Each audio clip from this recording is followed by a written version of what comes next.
On March 11th, 2011, an earthquake struck off the coast of Japan, and what followed could be the most devastating nuclear and environmental disaster in world history.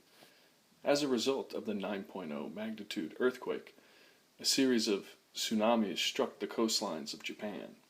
These tsunamis crippled the Fukushima nuclear facility, which caused a massive environmental disaster.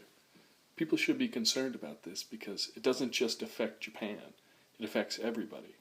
A disaster of this size should make a person question whether nuclear energy should be phased out altogether, or at the very least, halt the construction of future facilities. The 9.0 magnitude earthquake struck at 2:46 p.m. Within an hour, the tsunamis devastated the coastlines of Japan. In Japan, there were 15,981 people who were killed by the 2011 tsunami alone. These giant waves, some being as high as 50 feet, flooded directly into the Fukushima nuclear facility, killing 2 workers immediately. The facility was located much too close to the ocean, leaving it vulnerable to tsunamis. The earthquake knocked out power to the facility, triggering the diesel backup generators to power the water cooling systems. As the tsunamis rolled in, the backup generators located on site were completely destroyed. Probably the most vital part of the nuclear reactor is the water cooling system, because you need these systems to cool the fuel rods. Cooling the fuel rods controls the number of fission events which occur, and without the water, the reactor can have a meltdown. Multiple explosions occurred during the days after the tsunamis, and this was a result of the failure to cool down the reactors. Hot nuclear fuel increased the pressure of the reactor and caused hydrogen gas to build up. As a result, large hydrogen explosions occurred in these reactors.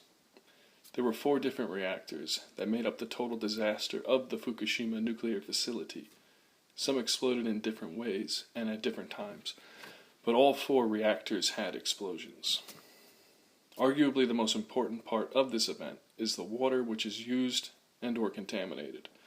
The water which cools down the reactors has to be treated and stored.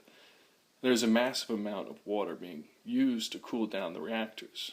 There are 1,000 tanks at Fukushima Daiichi containing more than 700,000 metric tons of contaminated water, equivalent to nearly 300 Olympic-sized swimming pools. This is truly a logistical nightmare for the Japanese people. What is more shocking is that the contaminated water is going directly into the Pacific Ocean as well. The water that leaked out of the Fukushima Daiichi reactors sank through the ground until it reached the water table, and then merged with the water there and began flowing to the sea. The contaminated water had all different kinds of materials, such as cesium and strontium, which are highly toxic to humans, animals, and the environment. These tsunamis severely damaged the Fukushima nuclear facility, leading to 4 reactors to explode. There was, and probably still are, large amounts of contaminated water flowing into the Pacific Ocean. People should be concerned about this because its effects are far-reaching. The production and usage of nuclear energy should be questioned because unforeseeable disasters like this are likely to occur again.